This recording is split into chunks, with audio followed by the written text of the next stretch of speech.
children's story.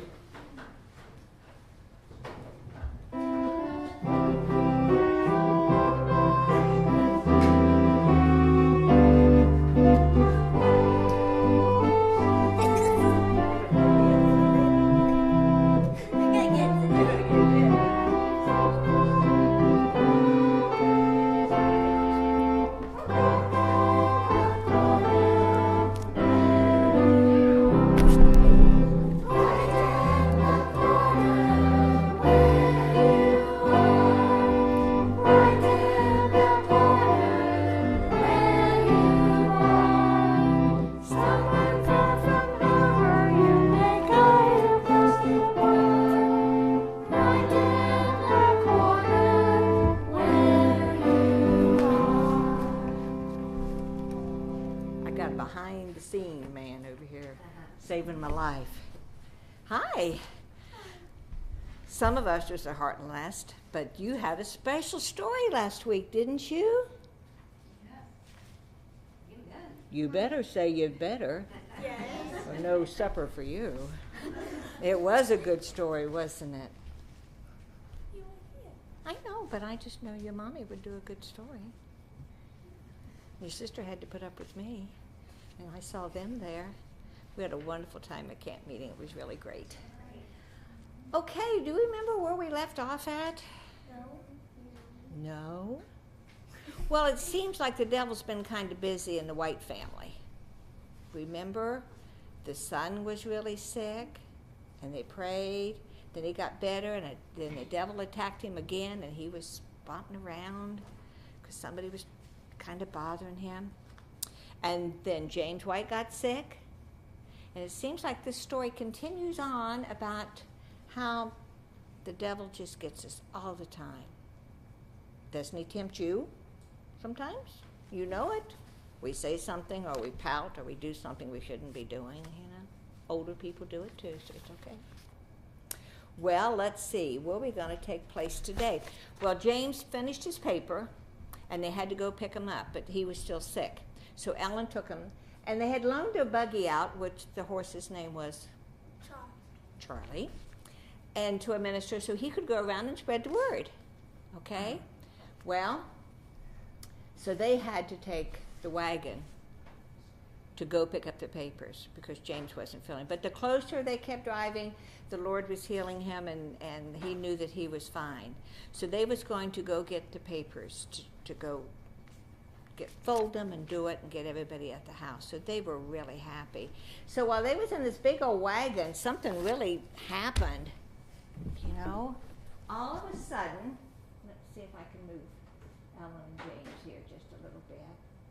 The wagon fell over, and James and Ellen came out, which wasn't too good.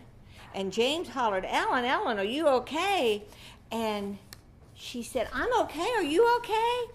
Said yes. Well, then they had to take and put the wagon back upright again so they could continue to get the literature. And sometimes that just happens. I got little Ellen White. There they go. And there they go. They got it all turned back up again, and they went and picked up the papers.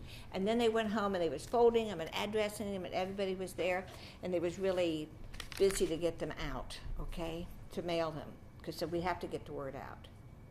Well, after they got all done with that, Mrs. White sat down and wrote Mrs. Bates a letter. Does that name sound familiar, Mrs. Bates?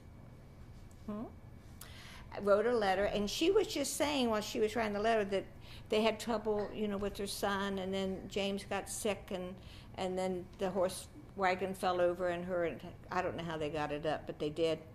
And so she just said, all we have to do, she said to Mrs. Bates, is pray, pray, pray, and have faith, faith, faith. That's right. And if we have this, we can just kind of lightly get rid of all of our little trials if we have faith in God. God takes care of us in His time. So she wrote that letter, and then the next thing, they had to go to Windsor. So she goes and gets her two boys, Edson and Willie, to let's clean up the buggy. You know, before you take a trip, you got to clean your car up, right? You got to wash the windows, but I don't think they have windows in buggies. But they had to get all the mud off the buggies.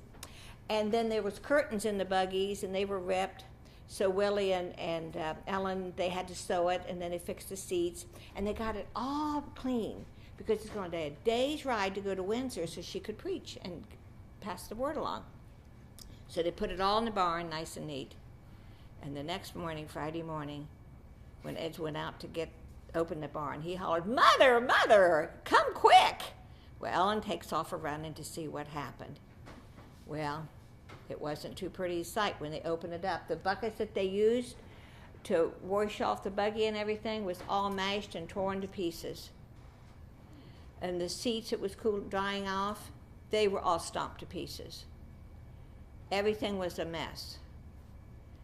And there was a neighbor's horse that was kind of roaming around that got into their barn and caused a lot of trouble. So Jack and Jim, they had problems. That was their horse's name, their working horses that they had here. Well, Jack went off between the buggy and the barn, and he was safe. That other horse didn't get him. But Jim got a severe cut on his leg from the horse running around. So Ellen said, "Okay, what we're going to do now, go get the salve, go get this, probably get charcoal." People's got charcoal on today, don't they? Yes. And we got to draw all that out. So she says, "We won't be going to Windsor now because we can't go because the horse isn't good and Charlie wasn't there." So they prayed, of course, for the horse. And she says, "We'll go when the Lord tells us to." Now, Ellen has found out things that we need to put to practice, I think. What was the things I said 3 times we had to do? Pray, pray, and pray. And what else do we need? Faith, faith, and faith. And we also know that when we pray, does the Lord answer it just like that all the time? No. It's His time frame, isn't it? Which teaches us patience. Patience and patience. And patience and patience. And even adults, we need patience, patience, and patience. So we have to remember to always pray when we need help and wait because they didn't go to Windsor. Now, next week, our story, they're going to end up going to Australia. And you know somebody now that lives in Australia, don't we? So we'll see what they're going to do in Australia next week, okay?